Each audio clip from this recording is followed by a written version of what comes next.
DJ Akademiks thinks BenDaDonnn gave Drake bad advice. He had like, you know what I'm saying, the shit for the ladies. And I'm like, bro, I'm trying to hear some bar. And he was like, you know what? Say no more.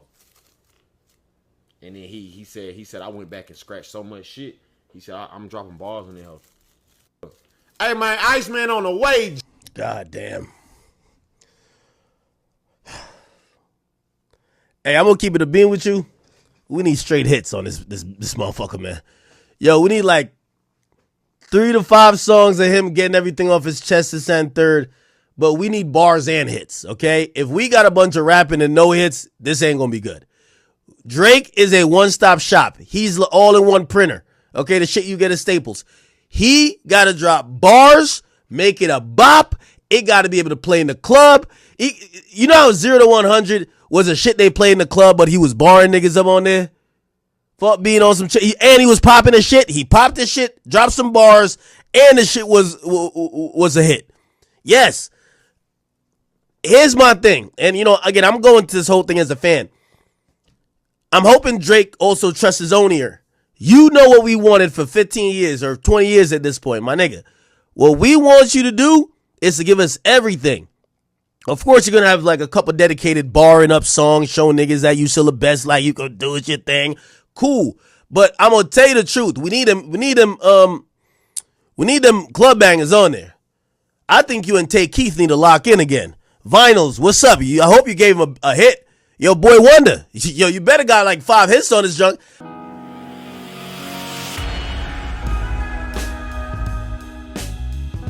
What's up, word? Your boy Challz Brown back again talking facts. Hit that like button. Hit that subscribe. Hit that notification bell. Keep sending those cash apps to CLBMG. Join that membership and all you buying that merch down below. Gang, listen. So, very few times I agree with Akademiks.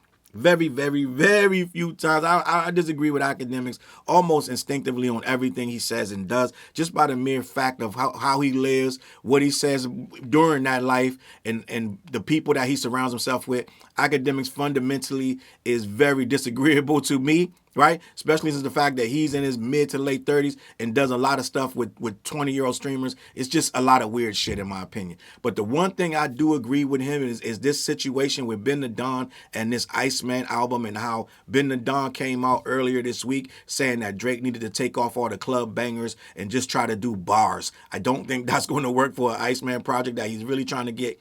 When it all boils down, he wants his core fans, his core audience to like it, and that means he got to make the music that they expect, which is club bangers and girl joints, as you would say. And if he doesn't do that, he doesn't provide enough of that, they're not going to keep restreaming it. The do some bars advice he got, because BenDaDonnn told him, delete all them you got too much bangers, too many club bangers, too much girl music. You need to take that shit off and start putting some bars on here for us heads that want to hear the bars. Yes, it's going to be a few of these guys that want to hear the bars, but for the most part, this thing got to do numbers, because you know, in that world, that's really all that matters. The bars sound good for posterity to say, oh, Drake can rap, but that's not the question. The question right now is that ain't that Drake can rap. The question now is, can Drake still sell records and still be #1 in that space like he is right now, allegedly? So I'm going to read this article, and I agree with Akademiks, and I said it before I even heard Akademiks say this, that BenDaDonnn, low-key, he's giving off bad advice. And I know people say, I know we like to think, yo, he need to bar it up, he need to show he can rap, da-da-da. But at this point in time, the stakes are too high for Iceman. If Iceman drops and does 180 or even 250, that's going to be a failure, because you just saw Cole did more than that. Right? Kanye did more than that. Kanye and Cole came out the gate almost 300K. So he can't come out and do 250 because he's trying to rapidy rap. There's absolutely no way. This is why he's hesitant to put this shit out in the first place. He's still waiting on the episode 4, which is supposed to be the intro to the album. When he dropped episode 4, he said it's going to be our best work ever, and that's when you're supposed to get the album.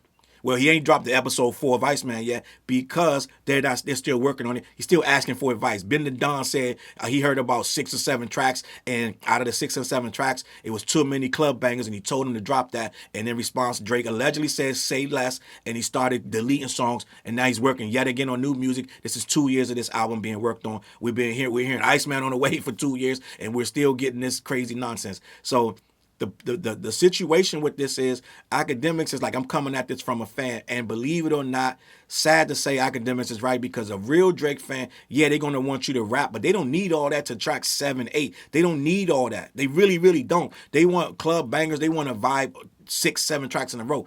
They don't want you to be breaking up the whole shit with track 3. You got this conductor beat. They don't care about that. His fans, his core fans. He's only reason BenDaDonnn can be saying is he wants to impress the real hip hop heads and the backpack niggas like me, or the people that's the purest. He want to prove something. You can never prove nothing. It's too far gone to prove something to us. It's too far gone to prove anything and change anybody's opinion right now.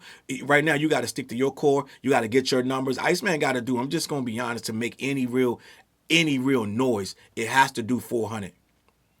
Right? I know that sounds crazy. Like, Charles, you not fair. You putting it too high. This is the shit you do. Da da da.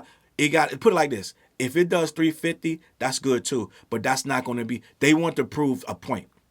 The Drake guys want to prove a point. The stands, this, that, and the third. They want to come out the gate with something so. They want to do Taylor Swift numbers. They want to do ridiculous shit, right? So they can say, "I told you the boy is back. You motherfuckers ain't. You thought he was dead. Ha ha. Da da da." Okay, so they don't want to come and be ordinary and do the exact same shit that Ye and Cole did. They don't want to do that because he's supposed to be bigger than both of them, right? In that world, he's bigger than both of them. Even though, strangely enough, his fans are supporting those guys against the so-called K-Bots. Everything Ye has been doing, I've seen nothing but 80% of support from Drake fans for Kanye and Cole, two guys who've admittedly look like they kind of went against him in a way. Kanye hasn't had really a lot of good things to say about Drake for years, and Cole flipped up on him and apologized to Dot and kind of set the whole battle on his back. Without Drake wouldn't have had to do that if Cole didn't strike first and make the whole world say, "Oh shit, it's a battle."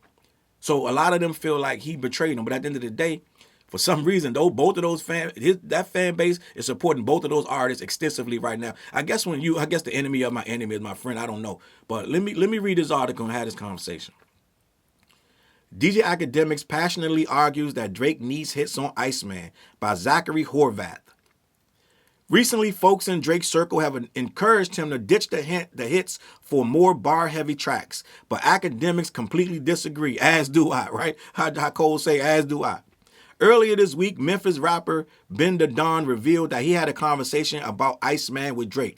While on stream with DDG, he claimed that he heard several songs from it and liked what he was hearing. Although he enjoyed the turned-up club tracks and shit for the ladies Drizzy had on it, he also informed him that it may not be the right formula for success. What he could do, gang, he could take all that, keep that, and add the songs to it. He can make it a little longer, which would be smarter for the streaming numbers. Let's just be honest, right? The more tracks, that's why Cole shit went what it went, because he had so many tracks. Nigga had 24 tracks.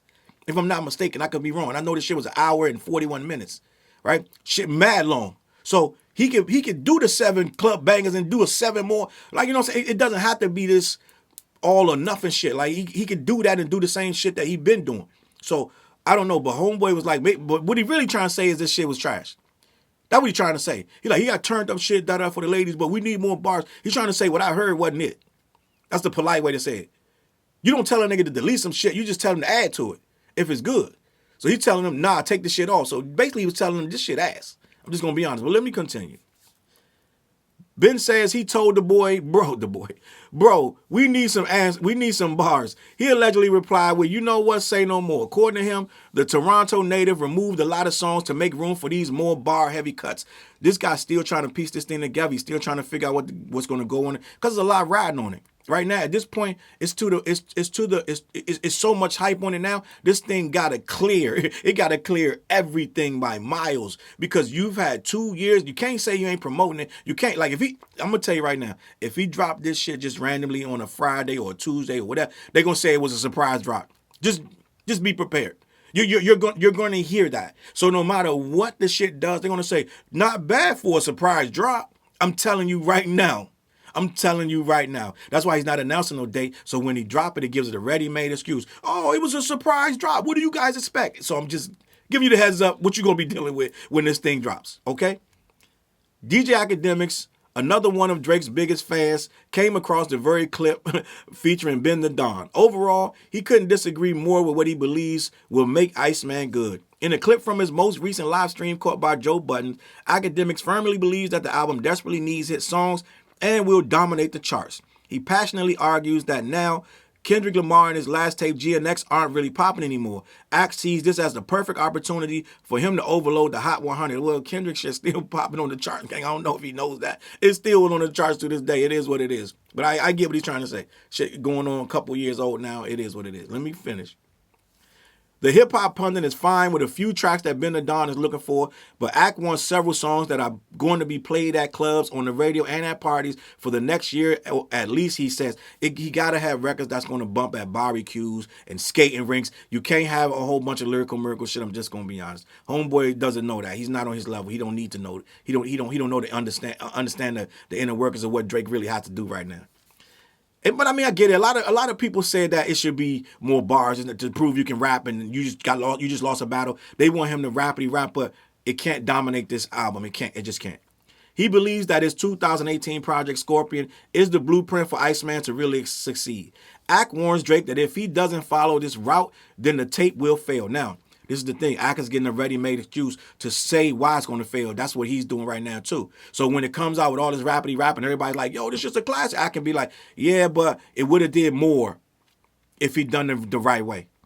Overall, his passionate take on the matter just proves how massive of a release this is for Drizzy. While it's plausible to say that fans will listen to whatever Drake puts out, Akademiks doesn't just want people to tune in. He wants Iceman to stick. Hopefully it will, as hip-hop could certainly benefit from an album of this magnitude. It's been a little up and down from a consistency standpoint, especially from the mainstream. If Drake pulls through, then we may see in the long run again from rappers of this ilk again. But the tape has to drop first, and it's looking like it really may take a while. Chris Blake Griffin recently claimed that the Sixth God is refusing to drop it because of his ongoing legal battle with UMG.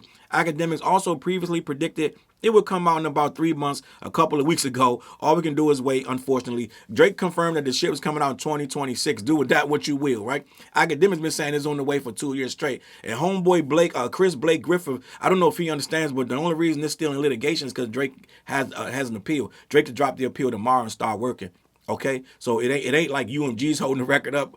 Chris Blake Griffin is Drake with the appeal. It is what it is, man. Listen, I'm out of here, man. I don't have nothing else to say because it's just obvious to me that he needs big numbers on this. There ain't no room for error on this. It's cause for alarm if it starts to snowball down 600% in week 2. That's gonna be really bad no matter what. And if the shit, even if it does hit number 1 for 1 week, you don't want that either. It's going to hit. It's going to. Out of nowhere, just the curiosity level alone, it should hit number 1 off curiosity. But staying number 1 is going to be the problem. And God forbid if this shit hit number 2, the excuses and never get past number 2, the excuses going to be insurmountable. You'll hear that shit for 10 years straight about all the excuses. It'll be this, that, and the third, and the K-Boss, this, that, and the third. It'll be ridiculous, and everybody will be playing Monday morning quarterback, and everybody will have the reasons why it flopped, and it'll all end up back in the lap of Kendrick for some reason, whether he dropped something or not. It is what it is, man. Let me know what you think in the comments. Head on over to CLBMG and get into the black-yeti.com site. Make sure you let them know who sent you. They ship all over the continental U.S., all right? Every Wednesday night we go live 9:15, 9:30 on The What Show. All right, we will be talking about this. And head on over to the Patreon. We 21 episodes in right now. Free memberships, all kind of memberships going on, all kind of tiers. I put exclusive stuff over there. Lock into the Patreon. Bounce on over there. And last but not least, we got a new song called Peanut Butter Tips. BTJ and Flares. That's off the What Project. Lock into that. We rapping on there, man. People like it. They talking Grammys and shit, okay? All right, man, listen, I'm out of here, man. I'm going to catch y'all on that flip side. Peace. Look, mission impossible to drop a few lines without dropping old times when Southern Hill was still a gold mine. When pistol grips was my shit and I sold mine. When Alias was not a show and they told mine. Elevate your mind with high quality THC infused products. BlackYeti.com. Black-Yeti.com.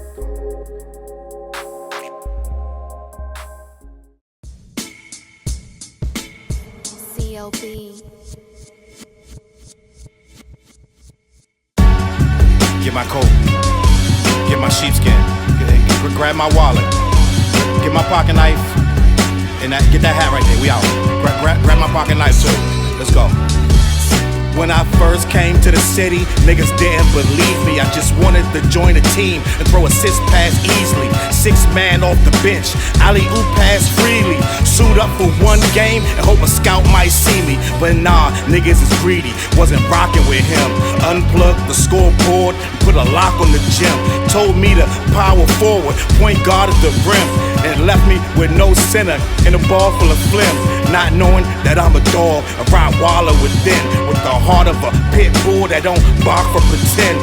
My bites cut deep, break the bone and the skin, with the level of hustlenomics you do not comprehend. So first I took a block down on the west side end, and then secured a spot with some goons and some kin, and then sent out some flyers, let the games begin. And in 6 months time, the city like that's him. Oh yeah, he the one that moved the hustle to the burbs. And yeah, he the one that knocked the hustlers off the curb. And yeah, he the one that set up shop without a word. And he the one that got it cracking, and all he did was rapping by the Hooters. I kept killers from being shooters. Put a mic in a thug's hand, now he loyal like past fans. Take a man off the streets past the needles and crack cans. Promise mama to keep him safe and put some food in his face, and he'll kill for you, but I don't need him for that. Click like, click share, tell them bitches we back. Share the whole location, tell them niggas where we at. Cause we out here, we ain't the cheese, we the trap.